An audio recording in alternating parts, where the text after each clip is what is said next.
하나님 앞에서 무엇이 되었는가? 하나님 앞에서 무엇이 되었는가라는 제목으로 말씀 전하기 원합니다. 고린도 교회에는 많은 은사들이 나타났습니다. 5절 말씀해 보시면 모든 언병과 모든 지식에 풍족하다라고 말씀하고 있습니다. 여기 모든 언변은 방언과 예언 그리고 각양의 언변들을 뜻하고 있습니다. 그리고 모든 지식은 여러 가지 지식의 은사들을 의미하고 있습니다. 그리고 7절 말씀에서는 모든 은사에 부족함이 없다라고 말씀하고 있습니다. 7절에 보시면 너희가 모든 은사에 부족함이 없이 우리 주 예수 그리스도의 나타나심을 기다립니다 라고 말씀하고 계십니다. 바울은 고린도 교회가 자랑스럽게 내세우고 있는 이러한 점들을 우선 인정하고 있습니다. 고린도 교회 안에는 많은 은사들이 나타나고 있었고 어떻게 보면 하나님께서 고린도 교회를 너무나 사랑하시고 많은 은사의 선물들을 주신 것을 우리는 고린도 전서, 고린도 후서를 통해서 이미 볼 수가 있었습니다. 그러한 고린도 교회에서 하나님께서 주신 그러한 많은 은사들에 대해서 바울 사도는 거기에 대해서 인정을 해주고 있고 또 그것들로 인해서 하나님 앞에 감사하고 있습니다. 4절 말씀해 보시면 그리스도 예수 안에서 너희에게 주신 하나님의 은혜로 말미암아 내가 너희를 위하여 항상 하나님께 감사하노니라고 말씀하고 계시다는 것입니다. 은사는 하나님께서 은혜로 주신 것입니다. 내가 다른 성도들보다 더 많은 은사를 가지고 있다면 그것은 하나님의 은혜인 것이죠. 내가 하나님 앞에 무엇을 해서 하나님께서 나에게 주신 것이 아니고 그냥 하나님께서 나에게 은혜로 베풀어 주셔서 그 은사를 통해서 하나님께 영광 돌리도록 하였다는 것입니다. 그렇지만 고린도 교회 안에 나타나는 많은 은사들로 인해서 고린도 교회 안에 문제점이 일어나기 시작했습니다. 그것이 무엇이냐면 고린도 교인들이 자신들이 가지고 있던 그러한 여러 가지 은사들로 통해서 교만하게 되었고 또 그리고 그 은사들에 대한 잘못된 그런 오해가 교회의 질서를 어지럽히는 그러한 문제들로 나타나게 되었다는 것입니다. 사실 바울 사도가 고린도 교회 교인들이 자랑하는 이러한 여러 가지 은사들에 대해서 인정하고 칭찬해주는 그런 이유가 무엇이냐면 고린도 교인들이 가지고 있었던 이 은사들에 대한 잘못된 인식 그것을 고쳐주기 위함입니다. 만약에 처음부터 이 은사들로 인해서 너희들이 교만하다 그리고 은사들을 가지고 너희 자신의 이름을 나타내는 데만 너희들이 사용하고 있다. 그 하나님 앞에 큰 죄를 범하고 있다라고 처음부터 이렇게 책망하고 나무랐다면 이 사람들은 다 똑같지 않습니까? 자신을 책망하고 나무란 사람의 이야기를 듣고 싶겠습니까? 전혀 듣고 싶지 않다는 것이죠. 그렇기 때문에 일단 바울 사도는 하나님께서 고린도 교회에 주신 많은 은사들에 대해서 그리고 그 은사들에 대해서 자랑하는 그러한 부분들에 대해서는 일단 인정을 해주고 그리고 그 은사들에 대한 그 잘못된 생각들을 그 시정하려고 하는 것을 보게 된다는 것이죠. 최대한 바울은 고린도 교회 교인들이 자신에 대해서 반감을 일으키지 않고 이 은사들에 대해서 잘못된 인식을 수정할 수 있도록 선의에 즉 지혜롭게 말을 이어가는 것을 오늘 본문 말씀을 통해서 우리는 보게 된다는 것입니다. 하나님께서 그리스도인들에게 풍성한 은혜를 주시는 그리고 풍성한 은사를 주시는 이유는 단 한 가지입니다. 그 주님께서 부르시는 그날까지 주님으로부터 받은 그런 은사들을 통해서 교회를 견고하게 세우도록 하기 위함이란 것이죠. 각 사람들에게 주님께서 주신 은사가 다 있습니다. 본인이 생각하기로는 나에게 하나님 주시는 은사가 아무것도 없는 것 같은데 라고 생각할지 모르겠지만 각 사람에게 하나님께서 주신 그 은사가 있다는 것이죠. 이제 그것을 가지고 하나님께서 영광을 돌리도록 하셨다는 것입니다. 어떻게 보면 여러분들이 어떤 환경 가운데 있을지라도 하나님 앞에 나가서 예배를 드려야 되겠다, 이런 마음을 먹는 것도 어떻게 보면 하나의 은사다라고 우리가 할 수가 있습니다. 왜냐하면 하나님께서 여러분들한테 예배를 드려야 되겠다라는 그러한 마음을 먹을 수 있는, 그러한 결단을 할 수 있는 선물, 그 은사는 선물입니다. 그러한 선물을 만약에 여러분들에게 주지 않았다면 과연 여러분들이 이 자리에 앉아서 하나님 앞에 예배를 드릴 수 있을까요? 그것은 불가능한 것이죠. 그리고 만약에 여러분들 마음속에 함께 신앙생활을 하는데 예배에 나오지 않고 방황하는 그러한 영혼들을 보고 불쌍한 마음이 든다. 그러면 여러분들이 하나님께 받은 은사가 있는데 그게 무엇이겠습니까? 긍휼의 은사일 수도 있다는 것이죠. 같이 예배를 드리고 있다가 가정에 어떤 문제가 있어서 시험에 들어서 예배에 나오지 못하는 그 사람을 생각할 때마다 괜히 마음이 아프고 눈물이 난다. 그러면 여러분들 마음속에는 긍휼의 은사가 있는 것입니다. 하나님께서 불쌍히 그런 영혼들을 생각하는 그런 은사를 베풀어 주신 것이죠.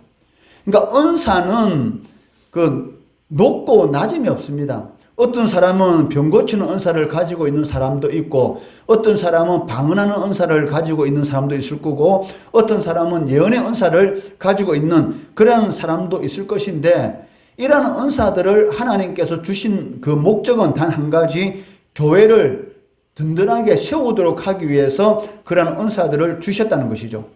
그렇기 때문에 눈으로 보기에는 이런 병 고치는 은사, 그리고 예언의 은사, 이런 은사를 보면은 대단하다라고 생각할지 모르겠지만 그것은 사람의 눈에 의해서 판단하는 것이고, 하나님이 보시기에는 다 똑같다는 것입니다. 하나님께서 자신에게 준 그 은사를 얼마나 잘 활용하느냐, 거기에 따라서 여러분들이 하나님 앞에 서실 때에 착하고 충성된 종이 될 수가 있고, 아무리 좋은 은사를 받았다 할지라도 그것을 하나님의 영광이 아닌 자신의 이름을 나타내기 위한, 내가 너희들보다는 더 대단한 사람이야, 더 믿음이 좋은 사람이기 때문에 이런 은사를 행하고 있어 라고 생각하면서 그런 은사를 사용한다면 그것은 하나님 앞에 교만한 것이고 하나님 앞에 불충한 종으로 책망받을 수밖에 없다는 것입니다. 바울 사도는 고린도 교인들에게 하나님께서 너희들에게 다른 교회에 비해서 이처럼 많은 은사를 주신 이유는 단 한 가지다. 그게 무엇이다? 교회를 어지럽히기 위해서 그런 은사를 준 것이 아니고 하나님의 교회를 든든히 세우기 위해서 그러한 은사를 주셨다라고 말씀하고 있다는 것입니다. 고린도전서 14장 26절 말씀해 보시면, 그런즉 형제들아 어찌할까? 너희가 모일 때에 각각 찬송시도 있으며 가르치는 말씀도 있으며 계시도 있으며 방언도 있으며 통역함도 있나니 모든 것을 덕을 세우기 위하여 하라라고 권면하고 있다는 것입니다. 만약에 내가 가지고 있는 은사를 통해서 덕을 세우지 못한다면 그것은 하나님께서 나에게 주신 그 은사를 하나님께서 주신 목적대로 제대로 사용하지 않고 있다는 것입니다. 그러니까 하나님의 목적대로 사용하지 않는다라는 이 말의 의미는 누구를 위해서 그 은사를 사용하고 있다는 것입니까? 바로 자신을 위해서 그 은사를 사용하고 있다는 것이죠. 그러면 하나님께서 보기에는 그 은사는 하나님의 영광하고는 전혀 상관이 없는, 오직 자신의 이름만을 드러내는 그런 교만이 될 수가 있고 그러한 죄를 저지르는 것이 될 수가 있다는 것입니다. 은사를 자신의 우월성을 뽐내는 그러한 도구로 사용하면 안 된다는 것입니다. 그런데 참으로 답답하고 이렇게 어리석은 그러한 모습들을 오늘날 교회에서도 많이 볼 수가 있다는 것입니다. 여러분들 교회 안에는 많은 부를 소유하고 있는 사람이 있고 또 생활적으로 어려운 그러한 사람이 있습니다. 그러면 하나님께서 그 사람에게 부를 주신 그 이유가 무엇일까요? 자신만을 위해서 그러한 불을 사용하라고 주신 것은 아닐 것입니다. 그 불을 가지고 가난한 자를 돌보라고. 그러니까 이 세상에 있는 모든 것은 하나님으로부터 오신 것이기 때문에, 그러니까 하나님으로부터 받은 것을 가지고 하나님을 위한 그러한 영광을 위해서 사용해야 된다는 것이죠. 그런데도 불구하고 하나님을 위한 그러한 덕을 세우는 일에 그것을 사용하지 않고 자신의 육신의 정욕과 그리고 안목의 정욕과 이생의 자랑을 위해서만 사용하게 된다면 그것은 바로 하나님께서 주신 것을 마치 그 자신만의 이름을 나타내기 위한 그러한 도구로 사용하는 것이기 때문에 하나님께서 주신 목적에 맞지 않는 것이고, 결국은 어떻게 됐습니까? 하나님께서 주신 것을 다시 찾으시는 그러한 일들이 삶 가운데 일어날 수가 있다는 것입니다. 이러한 일들은 신앙생활 하는 가운데 많이 나타나고 있습니다. 하나님께서 주신 건강을 하나님을 위해서 사용하지 않고 자신을 위해서만 사용하다가 건강을 잃는 경우도 많고, 또 건강을 잃은 사람이 뒤늦게 예수 믿고 날마다 전도하다 보니까 어느 순간인가 그 건강이 다 회복되는 그러한 이적과 표적의 역사가 나타나는 경우도 있고, 또 하나님 앞에 순수한 마음을 가지고 늦게 예수를 믿은 그 한 집사 직분을 받은 그런 분도 계셔서요. 연세가 70이 이렇게 이제 넘었는데 그분은 정말로 이 순수하게 예수를 믿는 사람입니다. 그러니까 무릎이 어느 날 갑자기 아팠는데 내가 병원에 이 돈을 그냥 갖다 주느니 하나님 앞에 그냥 헌금으로 드리고 내가 이 무릎 아픈 것은 기도해가 나아야 되겠다 라고 생각하고 자기 아픈 무릎에 손을 얹고 기도했습니다. 그러니까 진짜로 그 아픈 무릎이 낫게 된 거예요. 그것은 제가 그 집사님 집에 신방을 갔을 때에 본인이 입으로 이렇게 간증을 하셨던 것이죠. 그러니까 늦게 예수를 믿었어요. 늦게 예수를 믿어가지고 집사 직분을 받고, 그리고 이제 은퇴 집사로서 그렇게 교회 열심히 신앙생활을 했는데, 그러니까 늦게 믿었어도 하나님을 순수하게, 그러니까 무엇을 하든지 하나님의 영광을 위한 그런 목적을 가지고 행하니까 치료하신 하나님의 은혜를 체험하니까 더 믿음이 더 강해지는 그런 일도 이렇게 나타나고 있다는 것입니다. 그러니까 우리가 가진 것을 가지고 누구를 위해서 사용해야 되느냐? 여러분들이 지금 공부하는 학생인데 내가 공부하는 목적을 내가 열심히 공부해서 하나님의 이름을 더 높이는 그러한 목적을 가지고 여러분들이 열심히 공부한다면 하나님께서 많은 지혜를 주시고 많은 기회를 열어주세요. 내가 돈도 없고 내가 능력도 없다 할지라도 하나님께 기회를 열어주시면 유학까지 가는 그런 경우도 얼마나 많은지 모릅니다. 그러니까 불가능한 일이 삶 가운데 생활 가운데 나타나게 된다는 것이죠. 그러니까 우리가 무엇을 하든지 하나님 앞에 받은 것, 하나님 앞에 받은 것은 다 선물이죠. 다른 말로 말하면 은사라고 할 수가 있습니다.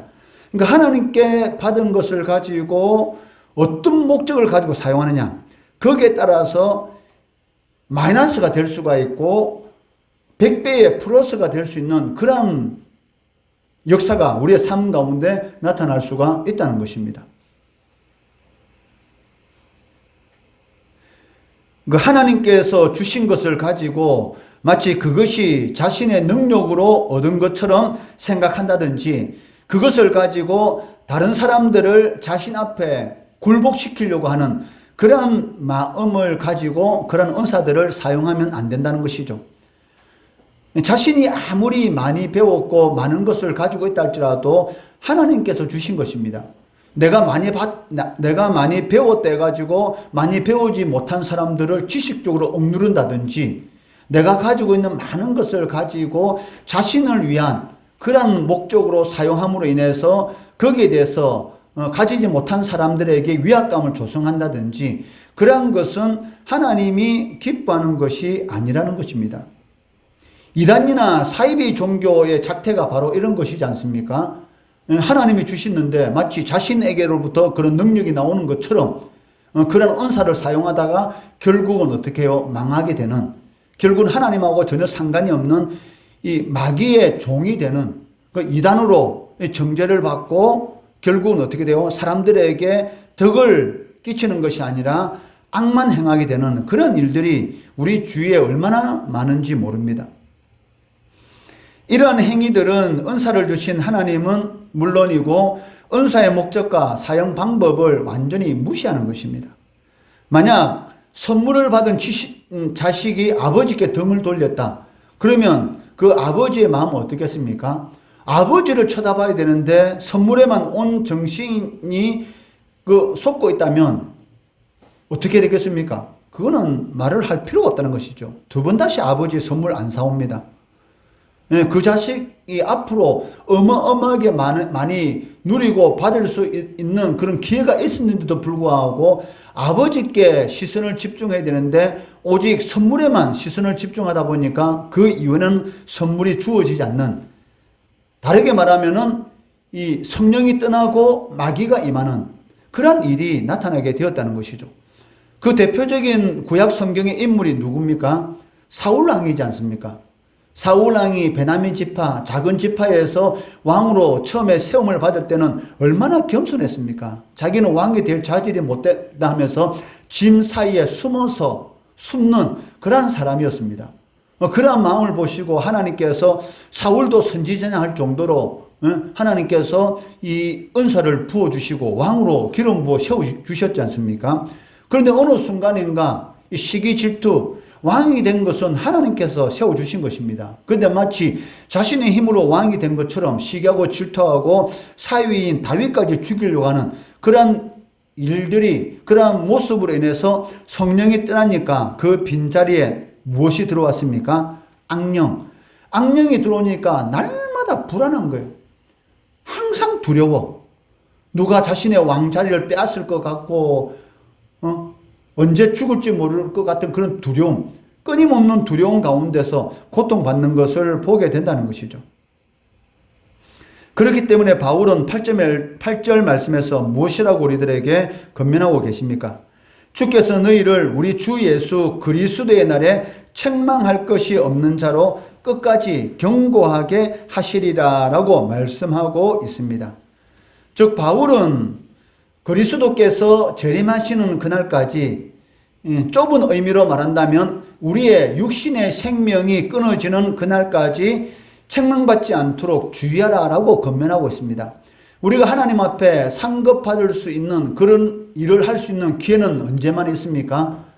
바로 우리의 목숨이 끊어지기 전까지, 그때까지가 기회입니다.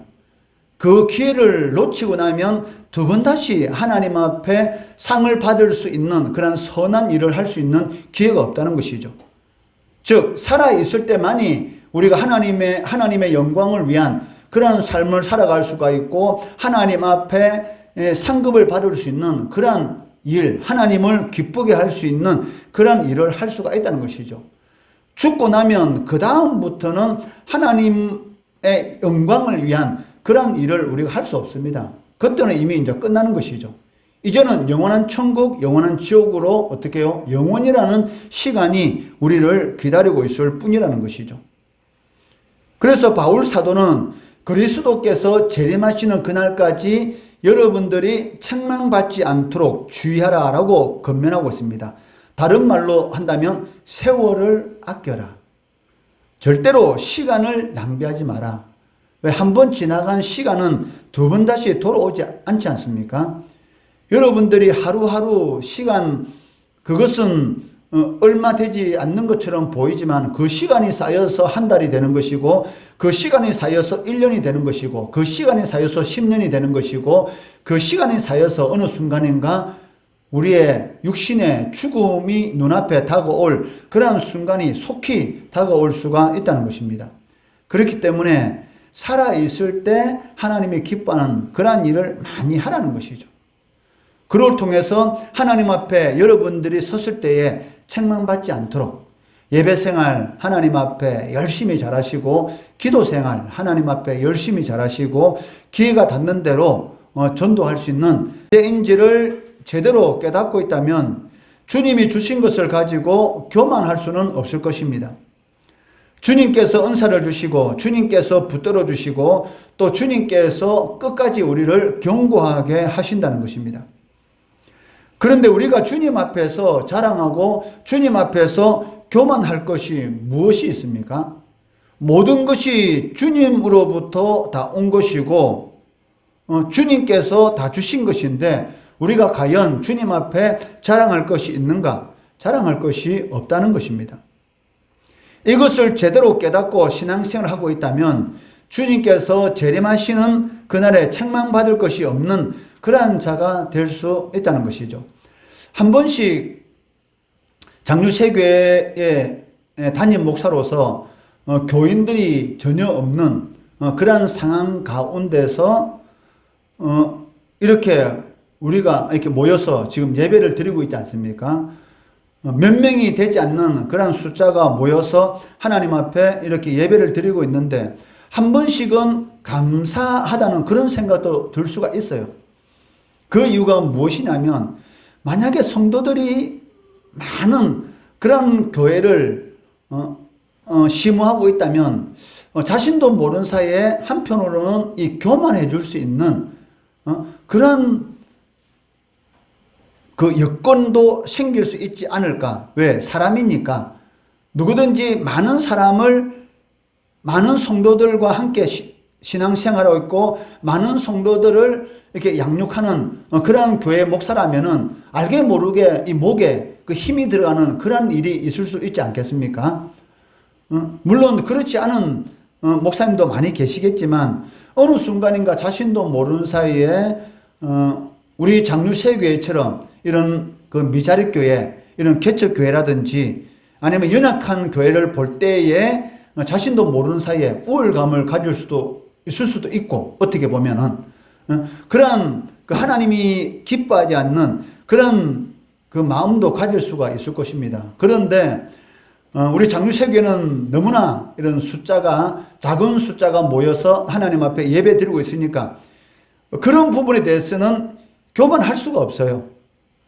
또 어떻게 보면은 부족한 것이 많기 때문에 하나님 앞에 간절히 기도할 수 있는 또 그런 많은 그런 여건이 또 되니까 하나님 앞에 또 감사하게 되는 것이죠. 왜냐하면 사람은 사람입니다. 사람은 사람이기 때문에 언제든지 교만할 수가 있고 언제든지 자신이 가진 것이 많게 되면 기도하지 않죠. 왜? 풍족한데 하나님 앞에 뭐 구할 것이 없는데 기도하겠습니까? 그런데 부족하기 때문에 하나님 앞에 기도할 수가 있고 또 생각대로 일이 진행되지 않는 그런 일들이 있기 때문에 또 하나님 앞에 상한 심령을 가지고 기도할 수가 있고 그러니까 그런 것이 한 번씩 때때로 하나님 이게 너무나 감사하구나라는 그런 생각이 들 때가 있다는 것이죠. 또 코로나 이런 사태를 맞이해서 많은 사람이 출석하는 교회 같은 경우는 이 예배도 제대로 못 드리는 그런 경우도 있었고 기도에도 못하는 그런 일들이 있었지 않습니까?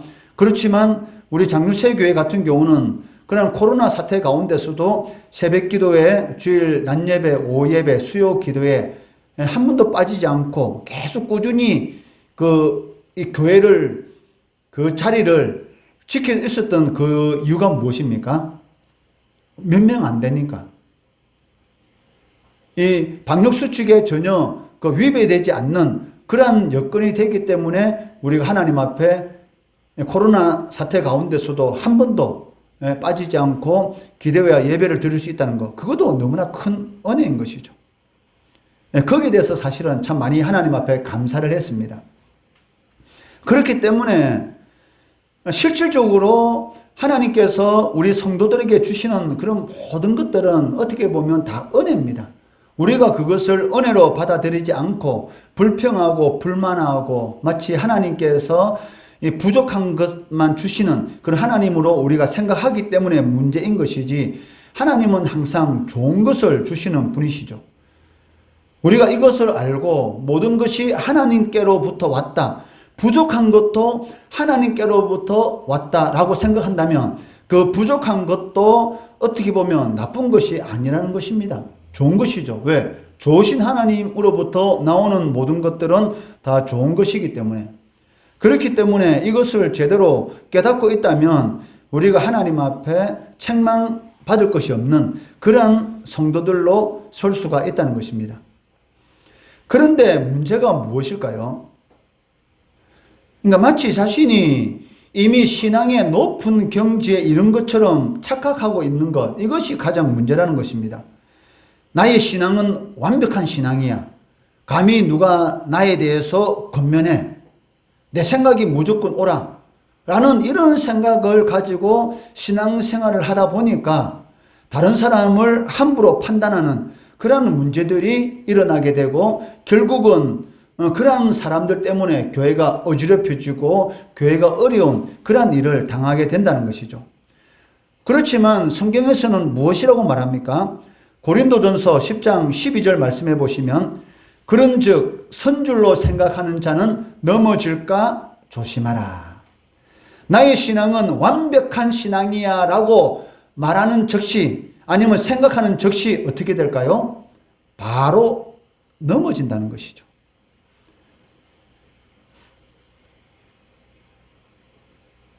나는 절대로 얼음 위에서 넘어지지 않아. 한번 봐봐. 너희들 가만히 있어봐. 내 얼음 위에 한번 멋지게 한번 걸어가 볼게 하다가 엉덩방아 찢는 그런 일들이 얼마나 많습니까?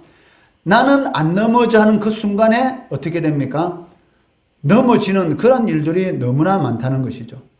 그래서 하나님께서도 항상 경고하십니다. 내 신앙은 완벽해. 이제 더 이상 배울 것 없어. 그렇게 생각할 때에 바로 넘어질 수밖에 없는 그러한 일을 당하게 된다는 것이죠. 그렇기 때문에 조심해라. 네 생각대로 일이 잘 풀릴 때에 조심하고, 그러니까 일이 생각대로 안 될 때는 조심할 필요 여러분 없습니다. 왜? 일이 생각대로 안 되니까 기도하잖아요. 그러니까 기도할 때는 절대로 마귀의 시험에 빠지지 않습니다. 그런데 생각대로 일이 잘 풀리게 되면 어떻게 돼요? 기도하지 않고 결국은 마귀의 시험에 드는 그러한 일들이 많이 일어나게 된다는 것이죠. 성도는 하나님을 위해서 무엇을 했는가? 내가 하나님을 위해서 이러한 일들을 했지라는 것이 중요한 것이 아닙니다. 내가 하나님 앞에서 무엇이 되었는가? 내가 하나님 앞에서 어떤 존재인가? 이것이 가장 중요하다는 것이죠. 내가 하나님을 위해서 무엇을 했다라는 것을 내세우기 시작하면 그때부터 문제가 발생하기 시작합니다. 바울이 끝까지 붙들고 있었던 것이 무엇일까요? 고린도전서 15장 10절 말씀해 보시면 이렇게 바울은 고백하고 있습니다. 내가 나된 것은 하나님의 은혜로 된 것이니 내게 주신 그의 은혜가 헛되지 아니하여 내가 모든 사도보다 더 많이 수고하였으나 내가 한 것이 아니요 오직 나와 함께 하신 하나님의 은혜다라고 기록하고 있다는 것이죠. 바울이 복음을 전하면서 끊임없이 싸웠던 문제가 바로 이 문제입니다.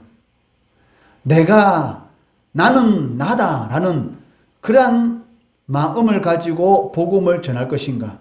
아니면 하나님 앞에 나는 보잘것없는 그러한 존재다라는 생각을 가지고 복음을 전할 것인가? 이것의 싸움인 것이죠.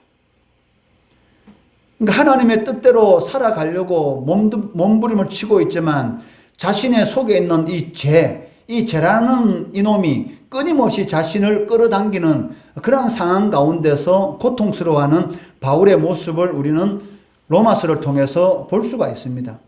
그렇지만 그러한 이런 죄가 자신을 끊임없이 끌어당기는 그러한 상황 가운데서도 힘을 내고 위로받을 수 있었던 것은 무엇입니까? 바로 예수 그리스도의 은혜. 그래서 15장 10절에서 이렇게 고백하고 있는 것이 아닙니까? 내가 나된 것은 하나님의 은혜로 된 것이니. 그러니까 바울 사도가 되게 만든 것은 바로 하나님의 은혜라는 것이죠. 자신의 노력이 아니고 성경에 보면 얼마나 바울 사도가 복음을 전하기 위해서 열심을 가지고 복음을 전했습니까?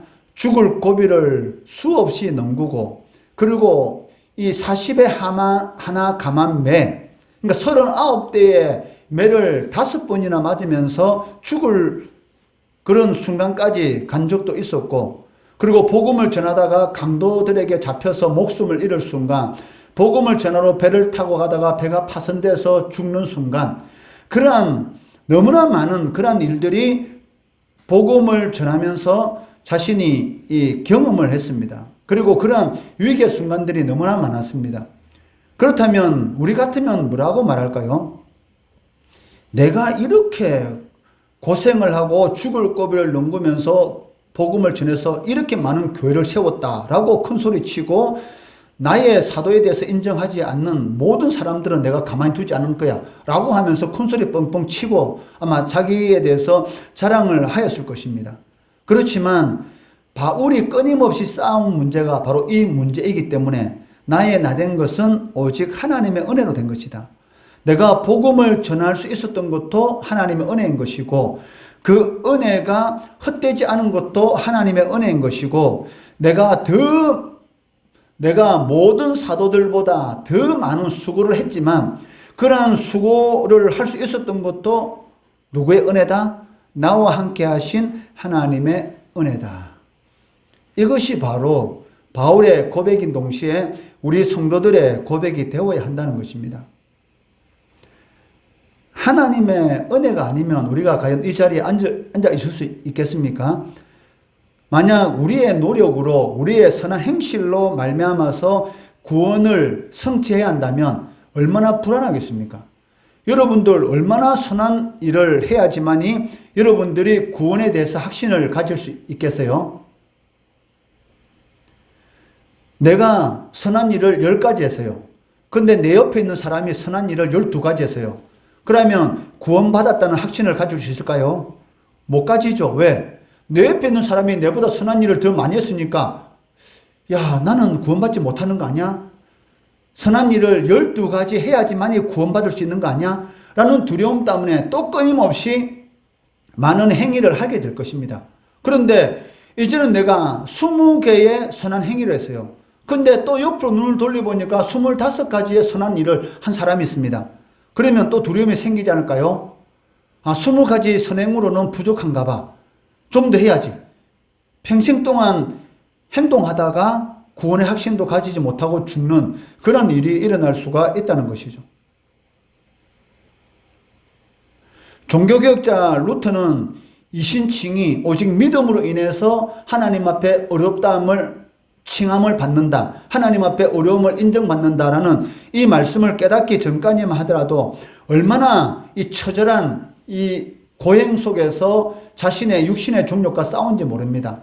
내가 하나님 앞에 어려움을 받기 위해서는 많은 공로를 쌓아야 되겠고, 내가 하나님 앞에 하나님 앞에 어려움을 받기 위해서는 내 육신 속에서 일어나는 이런 음행, 음욕, 시기 질투 이것을 쳐서 없애야지 해가지고 자신의 몸에 채찍질을 하고, 그리고 여러 가지 선한 공로를 통해서 하나님 앞에 어려움을 인정받으려고 하는 그러한 처절한 싸움을 하였습니다. 그렇지만 아무리 자신의 몸을 해하고 하나님께 어렵게 받아야 되겠다라는 그런 많은 행위들을 행했지만 항상 마음속에는 뭐가 있어요? 하나님을 만족시키지 못할 것 같은 그런 두려움이 끊임없이 계속 유지되고 있었던 것이죠. 그것이 너무나 이 루터는 고통스러웠습니다. 그러한 가운데 어느 순간인가 로마서를 읽는 가운데 한 말씀이 눈에 들어오게 되는 것이죠. 의인은 오직 믿음으로 말미암아 하나님 앞에 의로움을 인정받게 될 것이라는 바로 이 로마서 1장 17절에 이 말씀이 마음속 깊이 빛으로 비추면서 자기를 지금까지 붙들고 있던 그 두려운 하나님, 심판하신 하나님이 아니라 은혜로우신 하나님, 자비하신 그 하나님이 이 루터의 마음속에 찾아오게 된 것이죠. 이것을 깨닫고 나서 종교개혁의 불빛이 일어나지 않습니까? 우리가 하나님 앞에 어렵다 하는 것은 이런 그 생명부, 즉 하나님 앞에 어떤 행위를 통해서 또 어떤 공로를 통해서 또 어떤 이러한 그런 그 생명부라는 것을 돈으로 주고 사는 것을 통해서 우리가 하나님 앞에 어렵다함을 잊는 것이 아니라 오직 예수 그리스도를 믿음으로 말미암아 우리가 하나님 앞에 어렵다함을 얻는다라는 이러한 그 자유함이 그 루터의 마음속에 불일으키게 되고 이것이 바로 종교개혁의 불씨가 되는 것을 볼 수가 있습니다. 성도가 구원받는 것은 오직 전적으로 하나님의 은혜와 하나님의 변치 않는 그러한 신실함에 달려 있습니다. 하나님이 끊임없이 변한다면 어떻게 우리 구원의 확신을 가질 수 있겠어요? 내가 착한 일하면 하나님께서 그래 너 구원받았다. 내가 좀 실수하면 너 안 돼. 이렇게 한다면 우리가 과연 이 구원의 확신을 가질 수가 있겠습니까? 그것은 불가능한 것이죠. 그러니까 인간의 기준에 의해서 우리가 구원받는 것이 아니라 하나님의 은혜와 하나님의 변치 않는 영원하시는 그런 신실함에 의해서 우리가 이 구원을 받게 되었다는 것입니다. 그렇기 때문에 우리가 좀 연약하고 좀 부족하다 할지라도 구원에 대한 확신을 우리가 가질 수가 있다는 것이죠. 왜?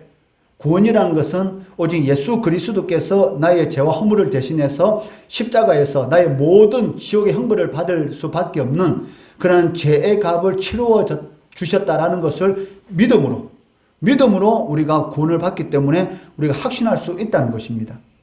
9절 말씀해 보시면 너희를 불러 그의 아들 예수 그리스도 우리 주와 더불어 교제하게 하시는 하나님은 미쁘시도다 신실하시다. 하나님은 영원토록 변함이 없으시다. 로마서 8장 38절 39절 말씀해 보시면 내가 확신하노니 사망이나 생명이나 천사들이나 권세자들이나 현재일이나 장래일이나 능력이나 높음이나 깊음이나 다른 어떤 피조물이라도 우리를 우리 주 그리스도 예수 안에 있는 하나님의 사랑에서 끊을 수 없느니라. 여러분들의 진정으로 예수님께서 나의 모든 죄와 허물을 대신해서 십자가에 못 박혀 죽으셨다라는 것을 마음으로 믿고 입으로 신한다면 그것은 여러분 이미 구원받은 것입니다. 그리고 구원받은 그런 모습으로 나타나는 것이 무엇이겠습니까? 바로 하나님이 기뻐하는 그런 목적을 가지고 살아가게 된다는 것이죠. 그리고 하나님 앞에 나와서 예배 드리는 것이 행복하고 그리고 하나님의 이야기를 하는 것이 너무나 행복하고 그리고 예수를 전하는 것이 너무나 행복하고 이것이 바로 여러분들이 구원받은 목적입니다. 그런데 여러분들이 구원받았는데도 불구하고 만약에 하나님을 위한 목적을 가지고 하나님께서 주신 것을 사용하지 않는다면 구원은 받았지만 어디에 있는 사람들과 똑같습니까? 가나안 땅에 들어가지 못하고 광야에서 젖과 꿀이 흐르는 그러한 삶을 누리지 못하는 그러한 사람들과 똑같다는 것이죠. 다른 말로 말하면 아버지 품을 떠난 탕자와 똑같다는 것입니다. 아버지 품 안에 있으면 풍족한데 아버지 품을 떠나서 돼지가 먹는 지역 열매도 제대로 먹지 못하는 그런 인생을 살아가는 것만큼 어리석은 인생이 어디 있겠습니까? 하나님의 사랑에서 끊을 수 있는 것은 아무것도 없습니다. 내가 진정으로 예수님을 하나님의 아들이시고 나의 구세주로 여러분이 믿고 있다면 이미 구원받은 것이고 그리고 구원받은 사람으로서 하나님의 목적에 합당한 그런 생각을 가지고 여러분들이 공부하고 그리고 여러분들이 하루하루 살아간다면 여러분 인생에 이 가나안 땅과 같은 그런 젖과 꿀이 흐르는 그런 풍족한 은혜를 여러분들에게 하나님께서 부어주신다는 것이죠. 그러니까 여러분들이 농사를 지어서 열매를 맺어 놓은 것이 아닙니다. 가나안 땅에 있는 것은 이스라엘 백성들이 힘써서 얻은 자신들이 수고해가지고 그 땅을 갖고 놓은 것이 아니지 않습니까? 그 땅에 있는 사람들이 다 갖고 놓은 것을 하나님께서 이스라엘 백성들에게 그냥 주시는 거예요. 마찬가지로 여러분들이 하나님의 은혜와 그 하나님의 여러분들에게 은사를 주신 그 목적을 가지고 진정으로 여러분이 이 세상을 살아간다면 여러분들이 하지 않았던 많은 것들을 하나님께서 여러분들에게 주십니다. 그것이 하나님의 능력이죠. 그리고 하나님의 목적을 따라 살아간 사람들에게 주시는 상급이다. 이 세상에서 라고 할 수가 있을 것입니다. 성도는 하나님을 위해서 무엇을 하였는가? 물론 이것도 중요합니다. 그런데 첫 번째, 이것보다 더 중요한 것이 무엇입니까? 내가 하나님 앞에서 무엇이 되었는가? 과연 내가 하나님 앞에서 어떤 존재인가? 구원받은 하나님의 자녀로서 내가 하나님의 영광을 위해서 살아가는 그런 존재인가? 아니면 그냥 많은 일들을 통해서 하나님의 영광을 나타낸다 하지만 실질적으로는 그러한 일들이 자신의 이름을 나타내기 위한 그런 용도로 사용되고 있는 것은 아닌가? 여러분, 하나님 앞에 예배드리고 하나님 앞에 헌금하는 그 이유가 무엇입니까? 하나님의 은혜에 감사해서 여러분들이 하나님 앞에 예배드리고 하나님 앞에 헌금하는 것입니다. 내 이름을 내려고 하나님 앞에 예배드리는 것도 아니고 내 이름, 남한테 누구한테 인정받기 위해서 여러분들이 헌금하는 것은 아니라는 것이죠. 오직 하나님께서 하라고 하셨으니까 하나님께 예배드리는 것이고 하나님께서 하라 하셨으니까 하나님 앞에 헌금하는 것이죠. 누구 사람의 눈을 보고 사람을 의식해서 하는 것이 아니라는 것이죠. 사람을 의식하는 그 순간 이미 하나님을 위한 목적에서 벗어난 겁니다. 왜? 사람에게 보이려고 하는 행동이잖아요. 그런 모든 것들은. 그렇기 때문에 내가 하나님을 위해서 무엇을 하였는가라는 것보다는 내가 하나님 앞에 지금 어떠한 존재로 하나님 앞에 무엇이 되어 있는가? 내가 성도의 진정한 모습을 가지고 있는가? 아니면 겉으로는 성도라는 이름을 가지고 있는데 실질적으로는 성도의 모습과는 전혀 다른 그런 마음을 가지고 살아가고 있는가? 이것을 여러분들이 잘 판단해야 하는 것입니다. 왜냐하면 내가 이것을 했다, 내가 무엇을 했다라는 것을 내세우게 되면 어떻게 될까요? 교만하게 되고 함부로 다른 사람을 판단하게 되고 결국 교회의 질서를 어지럽히는 그러한 일들을 행하게 된다는 것입니다. 그렇기 때문에 우리는 하나님 앞에 무엇이 되었는가라는 것을 먼저 생각하고 하나님의 계획의 핵심, 그리고 하나님께서 피로 값주고 사신 교회를 든든히 세우는, 그러니까 하나님께서 주신 모든 것을 가지고 하나님의 계획의 핵심이요 또 그리스도의 이 몸이신 교회를 든든히 세우는 그러한 일에 부단한 노력을 기울여야 할 것입니다. 이러한 일들을 통해서 하나님께 영광 돌리는 우리 성도들 되시기를 주의 이름으로 축원합니다.